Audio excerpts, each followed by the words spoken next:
நான் எவ்வளவோ முயற்சி பண்ணிட்டேங்க. இந்த ஒரு விஷயத்த மட்டும் மாத்தவே முடியல. நானும் எவ்வளவோ மாத்தணும்னு முடிவு பண்றேன்.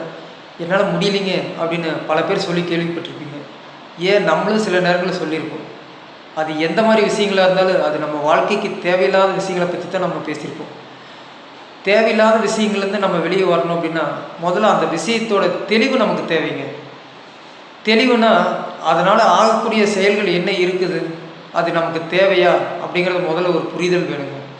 அந்த புரிதல்னால அதனால உடல் நலன் சார்ந்த பிரச்சனைகள் ஏதாவது இருக்குதாங்கிறத நம்ம முதல்ல தெரிஞ்சுக்கணும். தெரிஞ்சுக்கிட்டோம்னா, அதை சார்ந்து அதை சரி பண்ணுறதுக்கு என்ன வழிகள்ங்கிறது நம்ம ஈஸியா கண்டுபிடிச்சிடலாங்க. அதை அடுத்து வந்து பார்த்தீங்கன்னா, இறை சிந்தனை, இசை கேட்டல், இந்த மாரி பல நல்ல பழக்கவழக்கங்கள வளர்த்துக்கிட்டே வந்தோம்னா, நாளடைவில வந்து எல்லா வித பிரச்சனைகளும் சரியாயிருங்க. மனம் நலன் சார்ந்த உடற்பயிற்சிகள், யோகா இந்த மாரி விஷயங்கள்ங்கிறது நெறைய இருக்குது.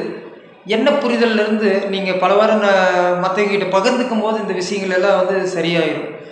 அத அடுத்து நடைப்பயிற்சிங்கிற ஒரு விஷயம் இருக்குது. அதையும் பண்ணுங்க. வாழ்க்கையில ஒரு நல்ல மாற்றமும், முன்னேற்றமும் கிடைக்கும்.